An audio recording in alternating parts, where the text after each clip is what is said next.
Hey everyone, this is Laura Gadenik with Laura Gadenik Astrology, and I'm here to give you the astrology for the week of September 7th through the 13th, 2020.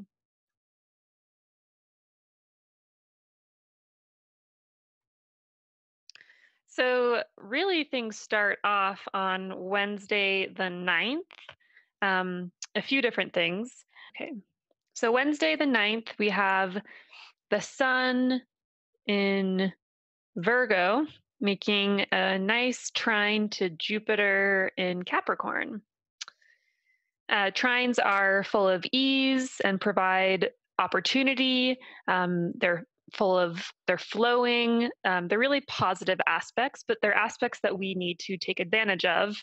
Um, Things aren't going to necessarily happen. We need to act. Now, Jupiter is one of the benefic planets in astrology and usually provides aid and support and gives good things. And while Jupiter still wants to do that, Jupiter is in the sign of its fall in Capricorn, and he's retrograde. So Jupiter's not able to give as much love, support, and joy as he would normally. But that being said, this is still going to be a pretty nice day. Jupiter is benevolent.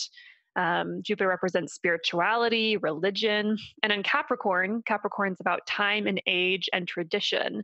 So this might be a really great day to explore ancient traditions or ancient religious traditions or spirituality that has time and age associated with it. This isn't like a new age aspect. This is not like discovered like 100 years ago. This is like thousands of years ago. So good day to explore ancient religions or philosophies in general. It's going to be a nice day, positive vibes. Could be a good time to kind of take stock and looking at your life and seeing where you're headed. Jupiter is about the big picture. It's about the grand scheme, the purpose of life. And so this might be a day where you feel especially purposeful, or you might want to reflect on the direction you're headed in. A good day to try out new experiences, to go on some kind of adventure, explore higher knowledge, mind expansion. This is a day of mental, physical, and spiritual journeys, whichever type of journey you're looking for. And once again, the journey will have some substance to it and be kind of based in a tradition of sorts, or it's more grounded. It's not necessarily as hopeful or as optimistic or like mind high in the sky as Jupiter normally would be. So I think it's really positive. On the same day, Mars is stationing retrograde. You can see this S right here stands for stationing, which essentially means that Mars is stopping. And he's stopping to turn around at 28 degrees of Aries. And so for the next couple months, Mars is going to be traveling backwards through Aries up until about 15 degrees of Aries. And then at that point, Mars will turn around and start heading forwards again. Now, this retrograde will last through November 14th. So it's about 2 months. And we need to look back to when Mars was at 15 degrees Aries before to kind of get a full picture of what this means, or what territory Mars is traveling through for the second time. So last time Mars was at 15 degrees Aries was July 26th. So think back, it's been about like a little, like 6 weeks or so. What's been going on for you since July 26th? And this is where it's really helpful to know your birth chart and to know where this is happening for you in your chart. What house is this happening for you in? And it's going to be different depending on what house system you use. But just to kind of give a like general idea of how this might play out for you, you're going to have to know your rising sign. And in order to know your rising sign, you just need to know your date of birth, location of birth, so city or state, and then time of birth. The time is really important to know where this is happening for you. So, what a retrograde means is it's giving us a chance to do that part of our chart over again. Because as the planet travels back to a certain point in the sky, it's going to travel forwards over those degrees 3 times in total. The first time is the initial situation, maybe Mars is our action, how we take energy, maybe doing something or putting your energy towards something and it not necessarily going very well, or maybe there's like been conflict or challenges with people, relationship challenges, etc. And then when Mars turns around and goes backwards over those degrees, it's like those things coming up again and a time to reflect over how you want to approach the situation for the second time. And then when Mars goes forwards again over those same degrees, that's when the second chance comes to do something over again, to get it right this time, to try again, etc. So Mars is really happy in the sign of Aries. Mars is at home in Aries, but Mars is not happy going backwards. So Mars being our energy, how we take action, our motivation, our pace in the world, our anger, how we fight. Mars represents fighting and conflict. He's the god of war.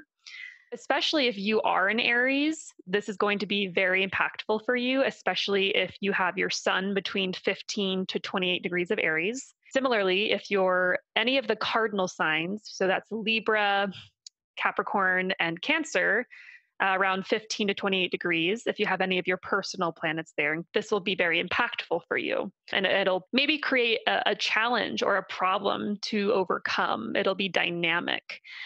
And once again, Mars isn't necessarily happy going backwards. So this could result in frustration, like really wanting to do something, put your energy towards something, but feeling like blocked or like you're literally traveling backwards, like you're not making any progress. It could indicate conflict. It could indicate a lack of motivation, anger, maybe exploring your anger in a particular area of life, rethinking your actions, once again, like where you've been putting your energy and focus. So, just kind of give a brief description of how this might affect you by your rising sign. If you're an Aries rising, Mars will be retrograding in your first house of self identity and body. Questions such as, who am I? How do I express anger to others, or how do I not express anger to others? How assertive am I? Is there a way I can be more assertive? These are important questions to ask yourself if you're an Aries rising. Another one would be, have I been taking care of my body? The first house is the house of the physical body. So getting into physical shape. What does that mean to you? Maybe you're not satisfied with what you've been doing so far in your health routine. And so this is a chance to really hone in on that and how you want to get into better shape. I'm going to go over these quickly. If you're a Taurus rising, Mars is going to be retrograding through your 12th house of self-sabotage, things that are hidden, places of isolation. And this includes hospitals, prisons, monasteries, convents.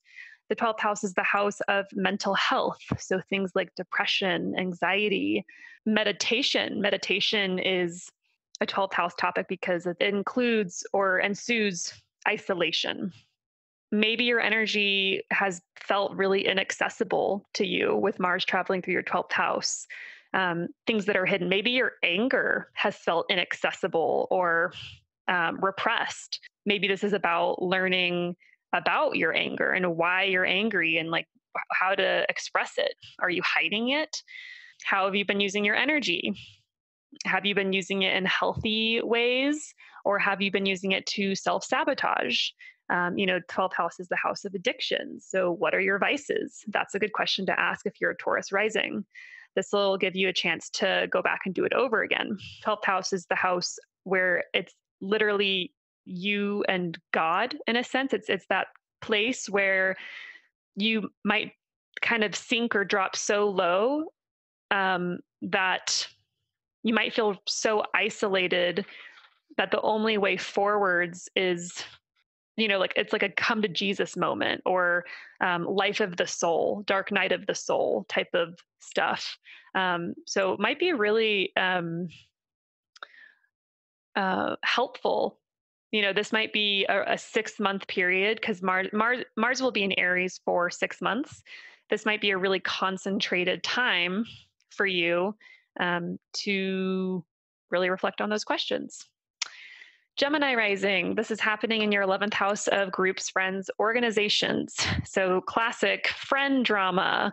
If you're involved in an organization, drama in the organization that you're involved with, conflict, challenges, upsets, one person like wanting their way while another person wants a different way. Um, it's not necessarily as personal in the 11th house. So this might even just be about a friend. 11th house is the house of friends. This might be about a friend who is struggling with their anger and their assertiveness, and just in general, getting in conflicts. Also, 11th house is the house of hopes and wishes. So, thinking about what are you working towards? What are you trying to accomplish? What are your dreams? And are those really your dreams? This might give you a second chance to reevaluate where you're headed in terms of like what you're aspiring to be. Similarly, with Cancer Rising, Mars will be retrograding in the 10th house of life direction and career status. Where am I headed? Is my status about to change, and do I want it to change in that particular way? Do I have control over that? Or, am I allowing myself to be seen as upset? Am I allowing myself to be seen when I'm upset? But in general, Mars traveling through the 10th house indicates you're putting a lot of energy towards your life's calling, towards the direction you're heading. And it might have felt really productive and really good for the past couple months, past 6 weeks or so. But now with Mars retrograding, you might be rethinking like, okay, like what's my next strategy? What's my next move? Like Mars retrograding is kind of the hibernation moment. And when Mars turns direct on November 14th, that's the time to move forwards again, to put your plans into action. Leo rising, this is happening in your 9th house of higher knowledge, spiritual, mental, and physical journeys. Questions you might ask yourself is, how can I better myself? What do I believe? There might be a conflict of faith. 9th house is the house of higher education. So maybe you're in school or planning to go back to school, and the Mars retrograde gives you kind of a second chance to look over those details and really think if that's what you really want to do. Or are you studying? Are you like majoring the subject you really care about? Or is there conflict with regards to going back to school, something blocking you from that, etc. With the Virgo rising, Mars will be retrograding in the 8th house, which is the house of debts owed to others, death, sex, deep intimacy, other people's problems, partners, money, or shared resources. So Mars in this area of the chart indicates conflict with these areas. Conflicts with, if you're in a relationship, over shared resources, over your partner's money or how they spend their money, which might affect you. This might really be asking you to put your energy towards helping people in crisis. The 8th house is the house of crisis and transformation. So there might be a focusing on that, like your energy is kind of focused more in that realm of the world or of life. You might be learning a lot about debt and taxes and money owed to the government, and having to learn some hard lessons about paying that back. Libra rising, this is happening in your 7th house of relationships, close, intimate partnership, including romantic partnerships or business partnerships, or a really, really close friend, a loved one. Mars retrograding through the seventh house, conflicts in relationships, how to resolve them, how to let your anger be known, be heard, be recognized by yourself and others, and how to navigate that successfully. That's what this is about for you. Scorpio rising, this is happening in your sixth house of work, health, and service. So maybe reevaluating your health routine. It's kind of similar to the first house because the first house is the house um, of health and the physical body. The sixth house is more about regimen and routine related to health. So rethinking your health regimen, your workout regimen, maybe getting more specific with what you want to focus on.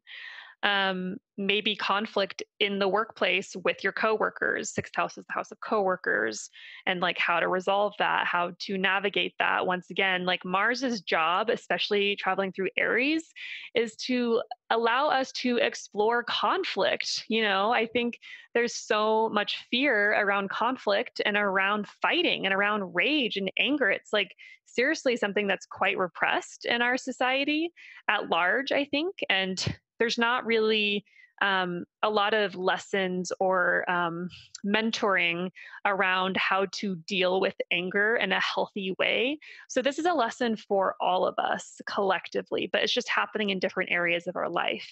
So, sixth house, coworkers, how do we navigate conflict in a healthy way with coworkers?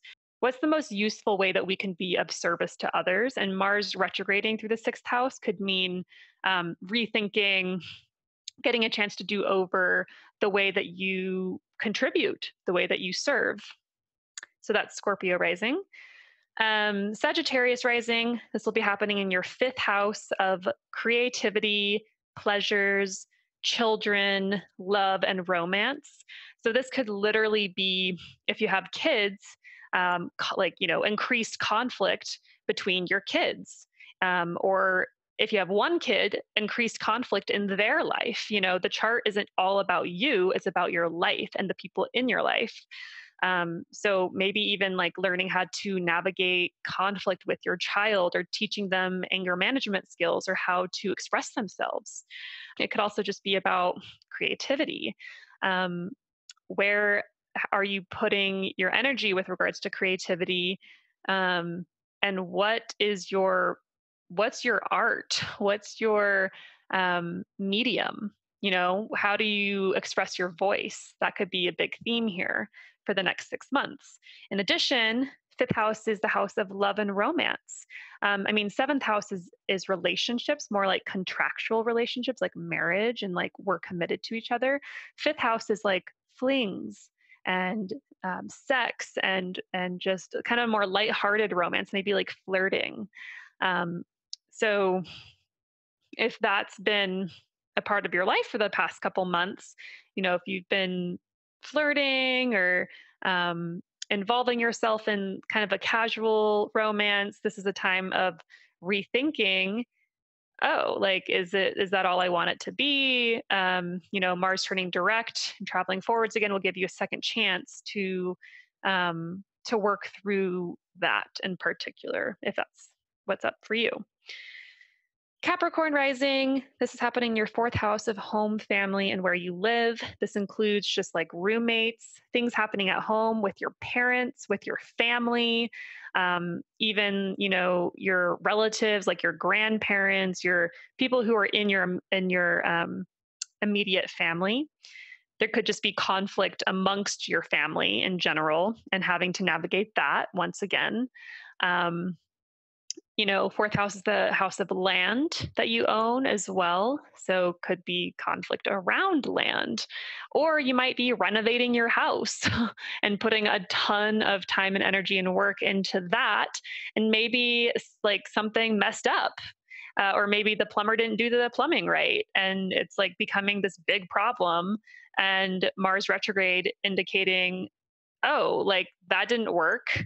I have to do this again. I have to find another guy to come help me redo my plumbing or redo my bathroom or whatever. Or maybe just like you have some sort of renovation project going on and it's just going to take a lot longer than you thought and it's going to suck. That's one example. If you're Aquarius rising, Mars retrograde is happening in your third house of communication, including marketing, writing, social media. Um, Also, the third house is the house of siblings and your commute, like in your city, in your local area. Um, so Mars retrograding through the third house is about how are you speaking your voice, like how are you speaking out? How are you being heard? How are you letting your voice be known? And really a lot of your energy and effort being put into the messages that you give out and how you receive them, and just being more assertive with your voice. Um, and your platform, if you have a social media platform, could be also conflict with relation to siblings, either between you and a sibling if you have them, or between siblings not involving you. And it could also just be like, instead of driving your car to work every day, you get a bike and you start biking to work. Is that, and that's your way of getting back into shape. You're like changing up your commute and your travel, how you travel around the city. That would be a really great way to work with energy, by the way. Finally, if you're Pisces rising, Mars retrograde is happening in your second house of money, finances, belongings, value, and self worth. So, really thinking about how can I make money on my own terms. Mars traveling through the second house in Aries is really about independence and how you make money, being your own boss, having your own space at home to do your work, like having your own office or your own garage or some sort of space where you can have your stuff, and this could even be conflict around your stuff. Like, if, especially like if you're sharing a home with someone and have roommates, it can be about like, that's my thing and you broke it and I'm really upset about it. So that can, your things can bring up conflict to serve as a lesson for how to navigate it and how to confront people. Um, but also, just in general, working on your self worth, working on your value, and really rethinking and evaluating how you value yourself and how you can increase your self worth and your market value. Once again, if you want to work for yourself and make your own money independently, this is the time to really hone in on that and figure out a plan. Okay, so that's briefly Mars going through all of the houses depending on your rising sign. And once again, this is using a whole sign house system. So, depending on what house system you use, it's not going to be that simple. You could be a Scorpio rising and have Mars be traveling through your fifth house of love and romance and creativity. And that could be your experience rather than the work stuff. So just keep that in mind. If you're super curious about where this is happening for you, I use Placidus as the house system for when I do readings for people. So it is going to be different if I did a reading for you. And so if you're curious about how to navigate the energy coming up, reach out. I'm happy to schedule a consultation. There's a lot of dynamic energy happening in September in particular, and I'd be happy to go over that with you. So on Thursday, Mercury in Libra makes an opposition to the asteroid Chiron in Aries. Mercury represents how we communicate, how we express ourselves, how we connect and exchange ideas. Chiron is an asteroid about where we are wounded and feel insecure and hurt. So be aware of receiving painful messages on this day or feeling hurt over what someone says. Uh, you might even be hesitant to say something that you really want to say, or have uncertainty over how your message is received by another person. This could just be a day of being a little insecure, shy, or even telling yourself false stories about how another person is responding or reacting, or how they will take your message. So be aware. You might be just a little bit sensitive on this day with regards to communicating with others. So just be aware of the potential to get hurt or be hurt, and know that it might just be reflective of your own insecurities inside. Friday, September 11th, we have the sun in Virgo, making an opposition to Neptune in Pisces. So the sun in Virgo wants to be organized, wants to be detail oriented, wants clarity and order. Whereas Neptune in Pisces wants like the opposite of that, wants to be blissed out, wants to experiment, take a break, explore altered states or higher consciousness. So, this is a day to take a break from all the hard work that you've been doing during Virgo season, because Virgo is all about productivity.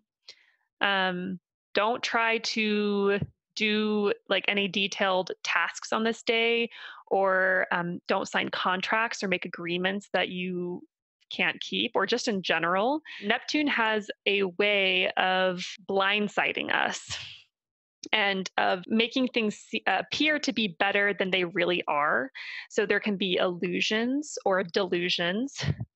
Be careful of wearing rose colored glasses on this day. It's a really, Neptune wants to bliss us out. So you use that energy to your advantage, meditate. This is a great day for creative endeavors and exploration and doing anything involving your intuition and imagination as well. Also, another great way to work with this energy is Virgo and Pisces are the two signs of the healer archetype.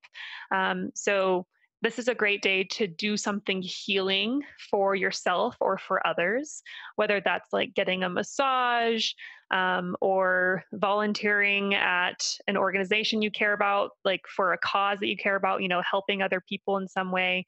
Pisces is very compassionate, and Virgo just wants to help and be of service. So it's a really great day to take advantage of that in whatever way that feels good to you in terms of being helpful to other people. Finally, September 12th, which is a Saturday, um, Jupiter is stationing direct. You can see this S stationing direct at 17 degrees of Capricorn.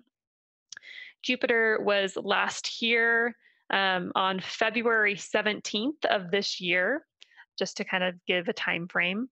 Um, Jupiter in general, once again, indicates fortune, or where we're experiencing fortune. And right now, once again, Jupiter is in a sign that he kind of struggles in. So he's not able to be as fortunate as normal.